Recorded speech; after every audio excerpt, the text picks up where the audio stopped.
Pendant longtemps, il a préféré les chiffres aux confidences, les réponses éclairs aux aveux du cœur. Chaque midi, sous les projecteurs, Cyprien a impressionné par son sang-froid, sa mémoire et cette élégance discrète qui a séduit des millions de téléspectateurs. Mais derrière le sourire maîtrisé et la concentration absolue, une question est restée sans réponse. Une question que beaucoup se posaient en silence, et que lui-même évitait soigneusement. Et si, derrière le champion, se cachait une histoire d'amour bien plus forte qu'on ne l'imaginait? Et si le plus grand secret de Cyprien n'avait jamais été une date, un calcul ou une énigme, mais un sentiment? Aujourd'hui, le silence se fissure. Pour la première fois, Cyprien accepte de lever le voile sur ce qu'il a toujours protégé, l'amour véritable de sa vie. Une relation longtemps tenue à l'écart des caméras, loin des plateaux, loin des rumeurs, mais profondément ancrée dans son parcours personnel. Pourquoi maintenant? Qu'est-ce qui l'a poussé à parler après tant d'années de discrétion? Et surtout, qui est réellement la personne qui a su toucher son cœur? Dans cette vidéo, nous allons explorer l'envers du décor, les signes que personne n'avait remarqués, les silences qui en disaient long, les choix qui ont tout changé. Vous découvrirez un Cyprien différent, plus intime, plus vulnérable, plus humain que jamais. Alors, cette révélation va-t-elle bouleverser l'image que vous aviez de lui? Est-ce une histoire simple, ou une vérité longtemps étouffée par la peur d'être jugée? Restez bien avec nous.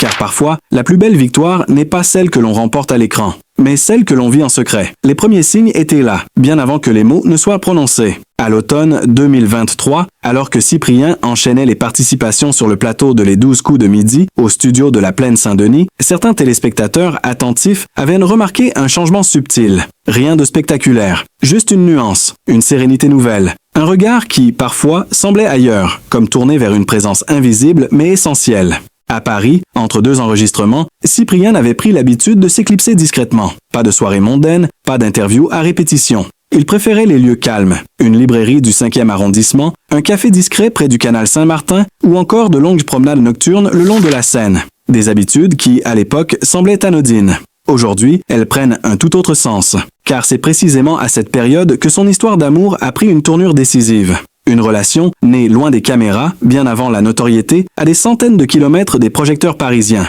Selon plusieurs proches, tout aurait commencé quelques années plus tôt, dans un cadre presque banal. Une rencontre simple, lors d'un moment de vie ordinaire, sans calcul ni attente particulière. Pas de coup de foudre médiatique, mais une construction lente, patiente, presque silencieuse. Pendant des mois, Cyprien a choisi de protéger cette relation. Sur le plateau, son professionnalisme restait intact, mais certains détails trahissaient une évolution intérieure. Un sourire plus spontané lorsqu'il évoquait l'équilibre dans sa vie. Une manière différente de parler du temps qui passe, de l'avenir, de ce qui compte vraiment. Même Jean-Luc Reichmann avait, à demi-mot, souligné ce changement, parlant d'un candidat plus posé que jamais. En janvier 2024, lors d'un enregistrement marqué par une victoire particulièrement émouvante, Cyprien a laissé échapper une phrase qui a intrigué. « Il y a des gens qui vous donnent une force que vous ne soupçonniez pas. » À ce moment-là, personne n'a vraiment insisté. Mais aujourd'hui, cette phrase résonne comme un indice évident. La révélation n'est pourtant pas venue d'un plateau télé, mais d'un cadre bien plus intime. C'est au début de l'été, dans le sud-ouest de la France, lors d'un séjour loin de toute agitation médiatique, que Cyprien aurait décidé qu'il était temps d'assumer publiquement ce qu'il vivait en privé. Un choix mûrement réfléchi. Car exposer son amour, c'était accepter de voir sa vie personnelle scrutée, analysée, commentée. Ce qui rend cette histoire si singulière, c'est précisément ce contraste. Un homme habitué à répondre instantanément aux questions les plus complexes, mais qui a mis des années à trouver le bon moment pour parler de ses sentiments.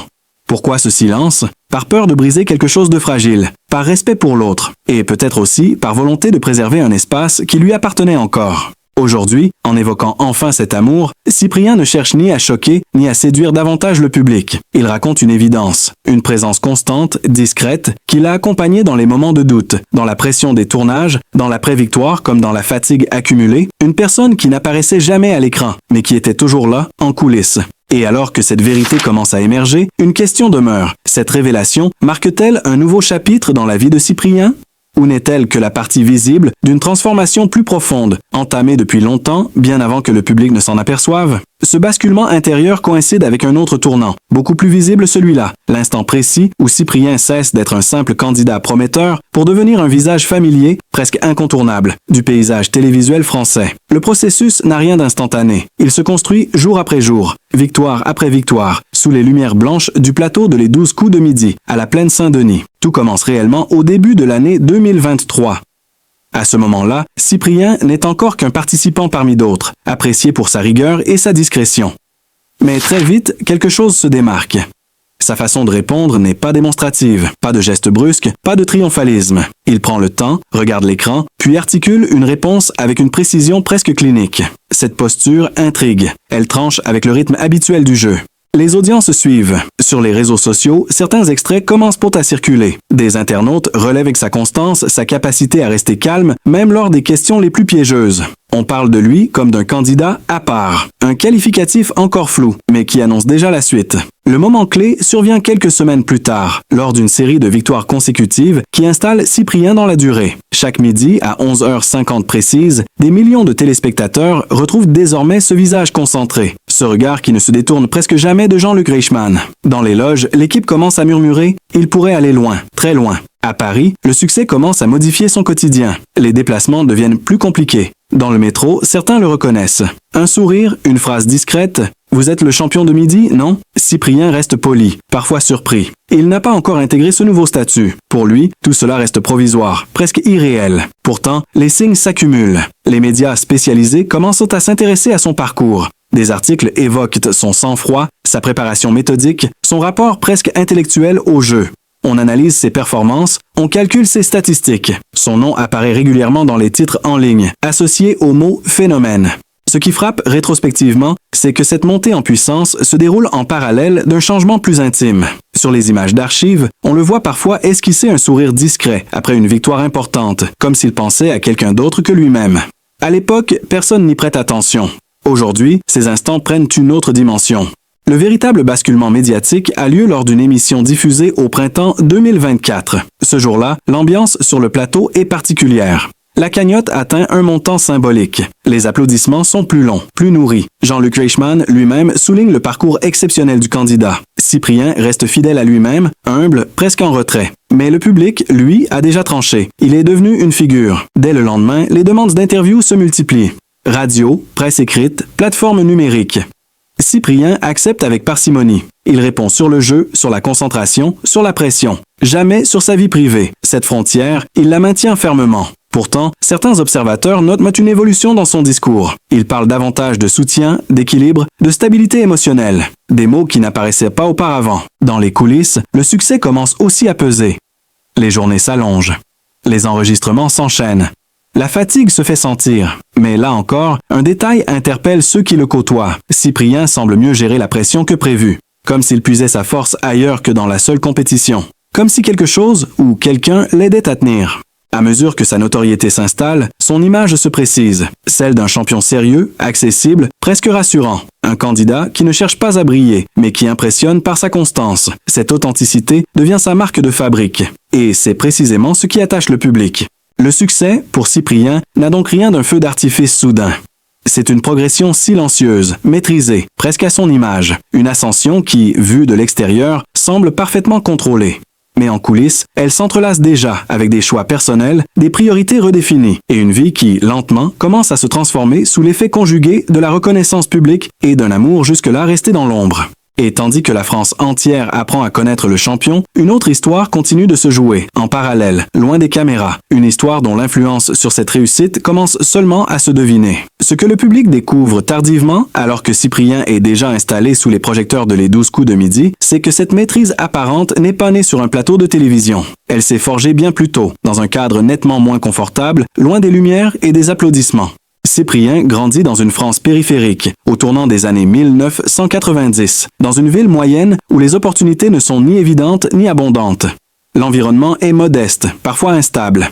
À la maison, on apprend très tôt à compter, au sens le plus concret du terme. Compter les dépenses, anticiper les fins de mois, mesurer chaque décision. Cette rigueur imposée par les circonstances devient peu à peu une seconde nature. Dès l'école primaire, ses enseignants remarquent un enfant réservé, souvent en retrait, mais doté d'une concentration inhabituelle pour son âge. Tandis que d'autres se dispersent, lui reste plongé dans ses cahiers. Les chiffres deviennent un refuge, un langage fiable, rassurant, où tout a une logique, même lorsque le monde extérieur semble imprévisible. L'enfance n'est pourtant pas douce. Il y a des périodes de tension, des silences lourds, des inquiétudes que l'on ne formule pas mais que l'on ressent. Cyprien comprend très jeune qu'il ne peut compter que sur lui-même pour avancer.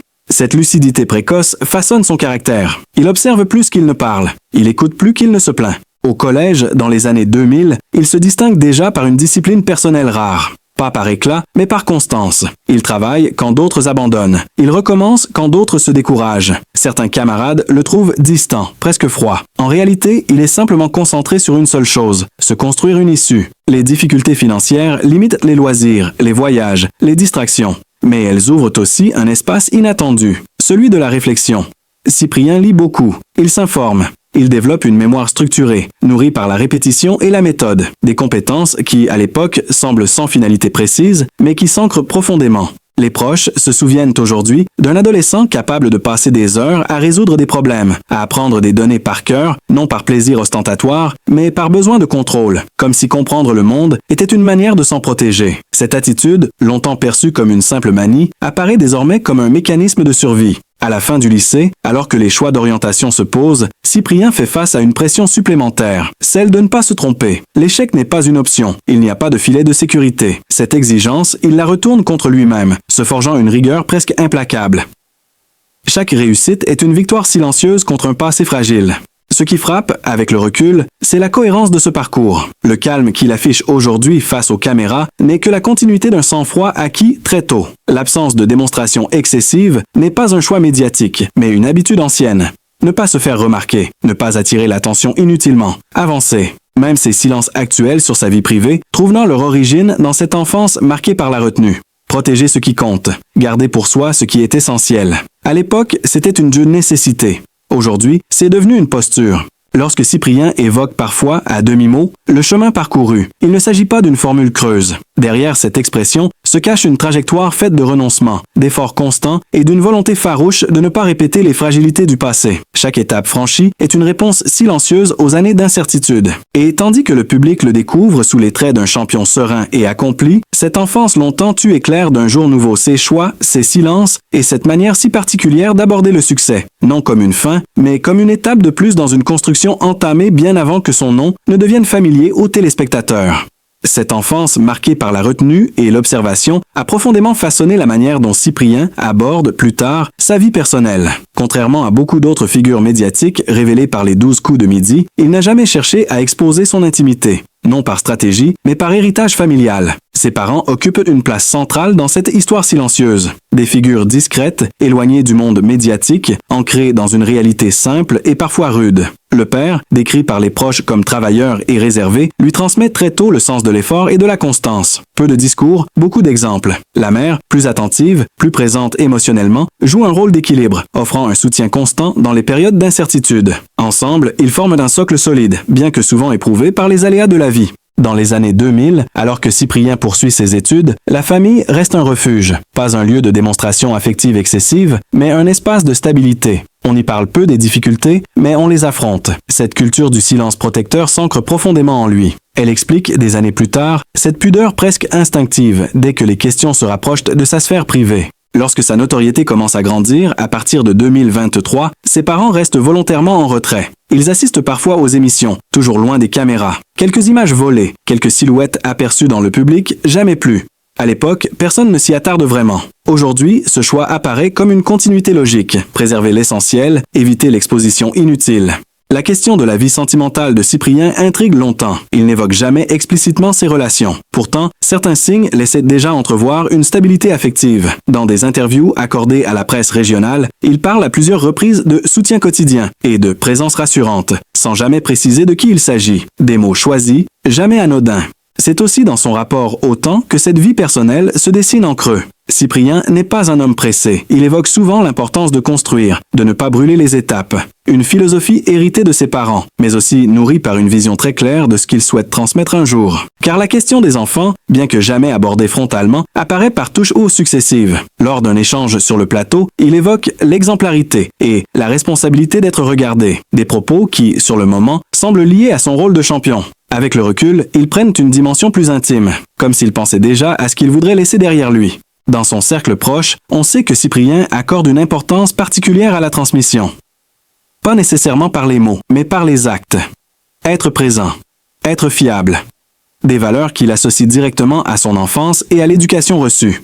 Cette vision explique aussi son refus de toute mise en scène de sa vie familiale. Pour lui, l'intime ne se partage pas, il se protège. Les rares moments où il évoque sa famille sont empreints d'une émotion contenue. Jamais de pathos, jamais d'excès. Il parle de fierté discrète, de reconnaissance, des termes sobres mais lourds de sens. On comprend alors que derrière le champion se cache un fils profondément attaché à ses racines. À Paris, malgré un emploi du temps chargé, Cyprien maintient des rituels simples, des appels réguliers, des visites loin des regards, des repas sans téléphone. Des habitudes qui peuvent sembler insignifiantes, mais qui constituent donc pour lui un ancrage essentiel. Elles lui permettent de rester aligné, de ne pas se perdre dans le tourbillon médiatique. Cette organisation minutieuse de sa vie personnelle révèle une autre facette de sa personnalité, celle d'un homme qui refuse de sacrifier l'équilibre familial sur l'autel du succès. Chaque décision est pesée, chaque engagement évalué à l'aune de son impact sur ceux qui comptent vraiment. Ainsi, derrière l'image publique d'un candidat brillant et maîtrisé, se dessine une vie personnelle structurée autour de valeurs héritées, de liens familiaux solides et d'un rapport très conscient à la parentalité, même lorsqu'elle n'est encore qu'une perspective. Une dimension longtemps invisible, mais qui éclaire aujourd'hui, avec une nouvelle intensité, l'ensemble de son parcours et la cohérence de ses choix. À mesure que sa vie personnelle trouve un équilibre plus stable, un autre sujet, longtemps tenu à distance, commence à s'imposer en filigrane. La question de la santé, un thème que Cyprien n'a jamais abordé frontalement, mais qui apparaît aujourd'hui comme une clé de lecture essentielle de son parcours récent, notamment depuis son exposition quotidienne sur le plateau de Les 12 coups de midi. Dès la fin de l'année 2023, certains observateurs attentifs remarquent des ajustements discrets dans son rythme. Rien d'alarmant, mais des signes subtils, des pauses plus fréquentes entre les enregistrements. Une attention accrue portée à son hygiène de vie. Dans les coulisses des studios de la Plaine Saint-Denis, il adopte une routine stricte. Hydratation constante, alimentation légère, moments de calme loin de l'agitation technique.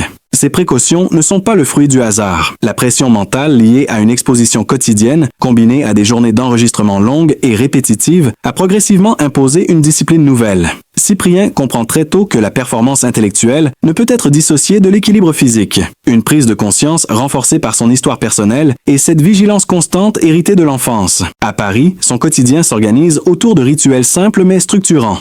Levée matinale, marche régulière dans des quartiers calmes, souvent à l'aube, lorsque la ville est encore silencieuse. Ces promenades deviennent un espace de récupération mentale, presque méditatif, un moyen de faire redescendre la tension accumulée sous les projecteurs. Sur le plateau, certains détails, passés inaperçus à l'époque, prennent aujourd'hui une autre signification. Des respirations profondes avant les questions décisives. Une posture toujours droite, mais jamais rigide. Une manière très contrôlée de gérer le stress, loin de toute improvisation. Les médecins du programme, consultés de manière préventive, évoquent une fatigue normale liée au rythme, sans jamais parler de problèmes majeurs. Mais cette vigilance constante en dit long sur sa conscience de ses propres limites. Au printemps 2024, après une série d'enregistrements particulièrement intenses, Cyprien choisit de lever légèrement le pied. Il refuse certaines sollicitations médiatiques, réduit ses déplacements, privilégie le repos. Un choix qui surprend, mais qui s'inscrit dans une logique claire, préserver la durée plutôt que l'instant. Dans son entourage, on parle d'un homme très attentif aux signaux de son corps. Le moindre trouble du sommeil est pris au sérieux. La concentration, son principal outil, devient aussi un indicateur. Lorsqu'elle faiblit, il ajuste immédiatement son emploi du temps. Cette rigueur, parfois perçue comme excessive, est en réalité le fruit d'une expérience ancienne, celle d'avoir appris, très tôt, que l'on ne peut pas tricher longtemps avec soi-même. Les rares moments où Cyprien évoque sa santé le font toujours sous l'angle de l'équilibre. Jamais de plainte, jamais de dramatisation. Il parle de gestion, de respect du rythme, de responsabilité. Des mots qui traduisent une vision mature, presque pragmatique, du bien-être. Pour lui, rester en bonne santé n'est pas une fin en soi, mais une condition nécessaire pour rester fidèle à ses valeurs et à ceux qui comptent. Ce rapport apaisé à la santé s'inscrit aussi dans une perspective plus large. Cyprien pense déjà à l'après, à ce que cette expérience télévisuelle laissera comme empreinte, physiquement et mentalement. Il ne cherche pas à s'épuiser pour prolonger artificiellement un moment de gloire. Au contraire, il semble vouloir inscrire cette réussite dans une continuité de vie. Avec le recul, certains signes plus anciens prennent une résonance nouvelle. Cette manière de toujours anticiper, de ne jamais se laisser déborder, cette retenue émotionnelle, souvent interprétée comme de la froideur, apparaît désormais comme une stratégie de protection. Protéger son énergie, protéger son équilibre.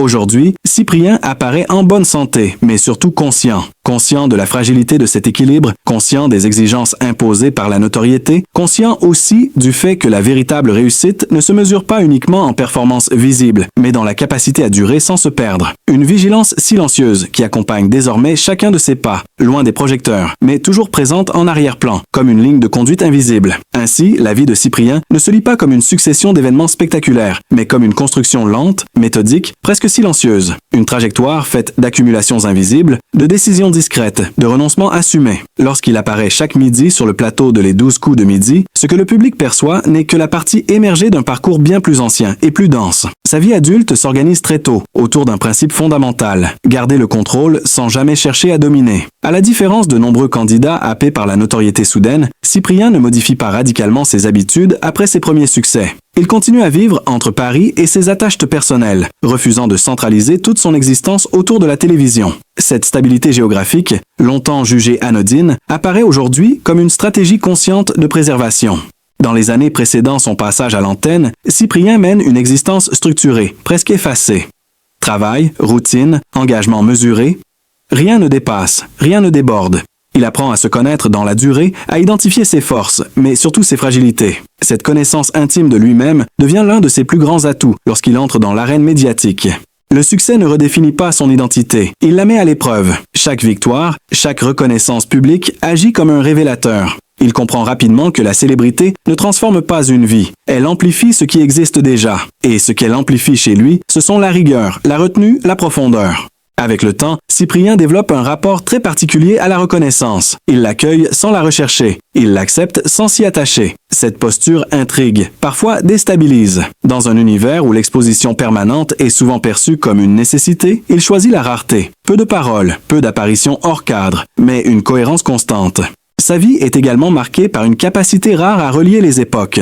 L'enfant discret qu'il a été n'a jamais disparu. Il s'exprime aujourd'hui dans cette manière d'anticiper, de ne jamais céder à l'impulsivité. Les épreuves traversées plus jeunes continuent d'informer ses choix actuels, non comme des blessures ouvertes, mais comme des repères. À partir de 2024, alors que sa notoriété atteint un niveau inédit, Cyprien entre dans une phase plus introspective. Il commence à réfléchir à ce que cette exposition signifie réellement pour lui, non en termes de carrière, mais en termes de vie. Quel rythme est soutenable? Quels liens méritent d'être renforcés? Quelles frontières doivent rester intactes?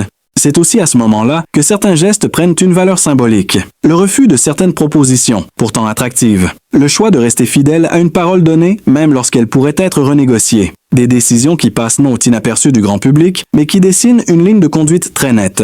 La vie de Cyprien se distingue ainsi par une continuité rare. Il ne cherche pas à réinventer son histoire. Il l'approfondit.